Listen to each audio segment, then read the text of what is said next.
I'm going to read you the Golden Jubilee extract from Hetty Feather.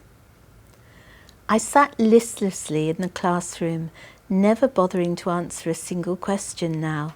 I felt so dull and slow I could scarcely lift my pen to write any words. I found my grades slipping. I had been first equal with Polly at everything, but now I was sliding down almost to the bottom of the class, along with Mad Jenny and Slow Frida and Stutter Mary, the three sad girls who could barely read and write. I tried even less with my household tasks. Every Sunday I daydreamed in chapel and ate my dinner stony-faced, staring down all the chattering ladies and gentlemen. There seemed no point in smiling. They would never pick me to be their new little adopted daughter. I was small, sour, red-haired Hetty Feather. I could not even get interested when everyone started talking about the Queen's Golden Jubilee in June. What did I care for our fat little monarch?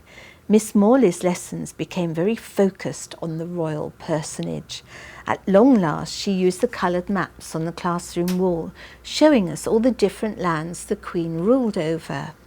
When she told us the Queen was also Empress of India, half the class assumed she lived in that huge hot subcontinent.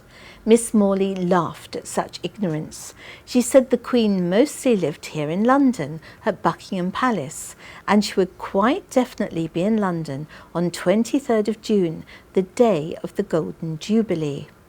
Miss Morley seemed utterly obsessed with Queen Victoria. She gave us dictation about our loyal sovereign. She told us the history of her 50-year reign. She even had us calculating how many seconds would tick by during the royal procession if it started at 11 and ended at 2. I assumed this was a specific obsession peculiar to Miss Morley, but it seemed to be shared by all the staff. Even little Eliza started babbling about our great Queen and showed me a picture that she'd drawn in the infant class. I admired it wearily, though her Queen Victoria looked very like a fat stag beetle with a crown upon its head. We even prayed for Queen Victoria in chapel on Sunday, which seemed to me a little bizarre. Why should all us foundlings, born in shame and destined to live our lives as servants, pray for such a fabulously rich and fortunate old woman who owned whole continents? She should surely be on her padded knees, praying for God's mercy for us.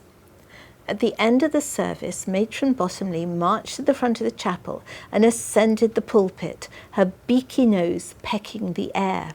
She was smaller than the vicar, so only her head was in view, sticking up comically like a coconut on a shy. I had such an urge to aim my hymn book at her. "I have a very important announcement to make, children," she said. "As you all know, our dear Queen has ruled over us for 50 wonderful years. Next Thursday is the day of the Golden Jubilee, when the whole country will celebrate her glorious reign. We are going to celebrate too. You have all been invited to a festive gathering at Hyde Park in London. You will be given a splendid meal at this venue and join in all kinds of fun and games, and then Her Majesty the Queen herself will come and greet you." There was a great ooh of excitement and astonishment, though perhaps we were more thrilled at the sound of the splendid meal and the fun and games than the prospect of seeing the Queen. I was excited too. I could not help it. We were going to escape the dreary hospital for a whole day.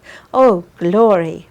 "Settle down now, children. You must be especially well behaved. Any child who is seriously surly or disobedient will not be included in the trip to see the Queen," said Matron Bottomley, and her ridiculous coconut head turned so that she was looking straight at me.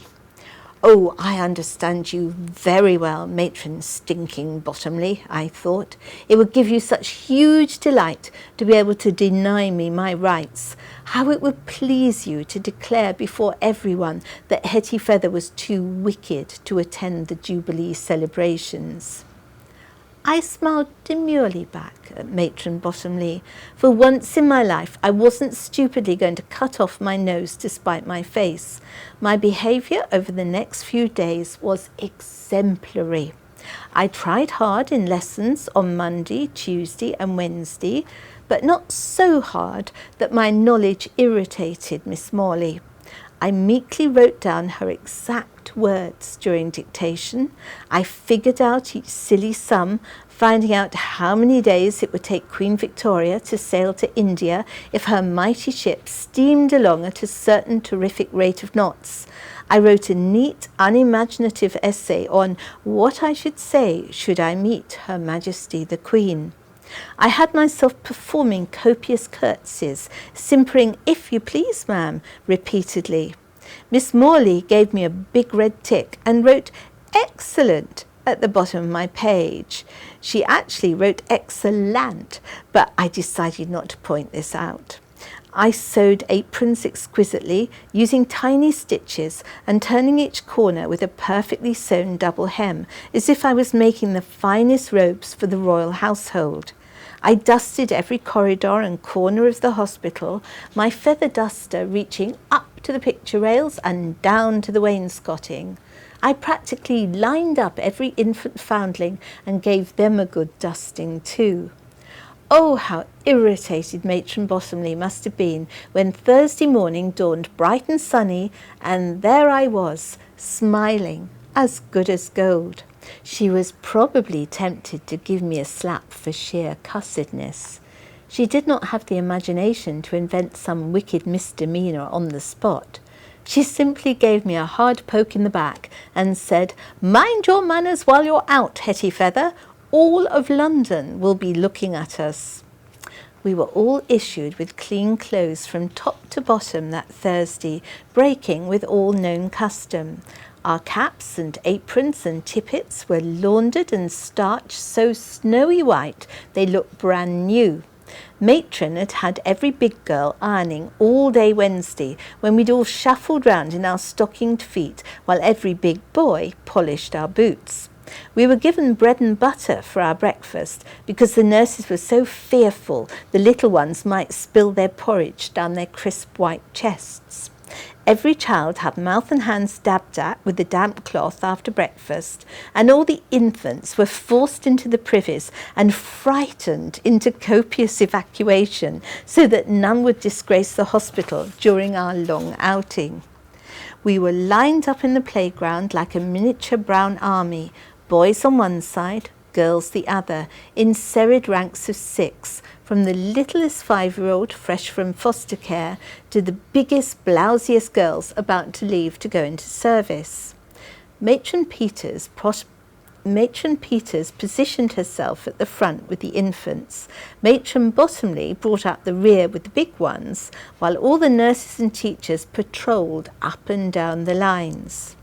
"Right, let us all step out and look lively. Remember, the entire reputation of the Foundling Hospital rests on you," Matron Bottomley bawled. We set off at a quick march. 1, 2, 1, 2, 1, 2. It felt so extraordinary to go out of those iron gates and walk down the road.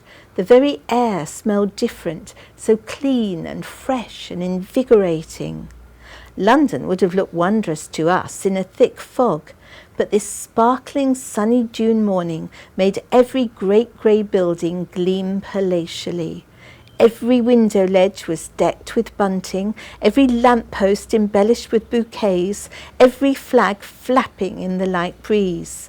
We were told not to break step or loiter even for a second, though I craned my neck and stared when we were marched along Oxford Street, marvelling at the vast emporiums, their windows a wonder of patriotic red, white and blue decoration. I couldn't get used to the crowds, such huge numbers of people, all shouting, laughing, screaming. Some of our little children started crying in sheer shock, and even I felt frightened, especially when we had to cross a vast road. There were policemen who held up the traffic for us, but they were only puny men. I did not see how they could control so many cabs and carriages and enormous omnibuses. but somehow we all crossed safely, hanging on to each other, our palms sweating. It was a long, long walk, and the little ones in front started dragging their feet and limping in their hard boots, but our spirits picked up as we passed the great marble arch and entered the park. There were 10 enormous marquees and many other smaller tents as far as you could see. There were merry-go-rounds and helter-skelters and whirling chairs and swing boats. Children ran around freely everywhere, climbing on the painted horses, sliding down the helter-skelter, squealing with fearful joy in the chairs and boats high above our heads. There were thousands and thousands of children, from tiny tots in pinafores to great girls and boys much taller than me. They were all wearing such wonderful clothes. Many of the girls were dressed in white or soft flower colours, bluebell, primrose, lilac, or pale rose pink, skipping around in soft shoes. The boys wore jolly blue and white sailor suits with jaunty straw hats. They stared at all of us in our ugly brown frocks and breeches, our silly caps and aprons, our red robin waistcoats and cumbersome jackets, our stiff, stout boots. Some openly pointed and commented, "Look, look, it's the children from the institution. Are they all orphans from the workhouse? No, no, they're foundlings from the hospital. Don't they look quaint?" We stared back, still in our marching rows, red in the face from the heat and our humiliation. But then Matron Bottomley addressed us through a megaphone. "This is a message for the senior school. You are allowed to play in the fairground for an hour, so long as you stay within close proximity. All the rides are free.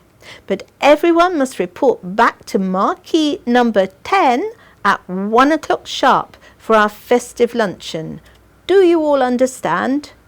We gazed at her, barely able to take it in. Did she really mean we were free to roam as we wished? A few of the big boys made a dash for it before she could change her mind, but a lot of us wavered uncertainly. We were so used to having every minute accounted for. We didn't know how to cope with an hour of freedom.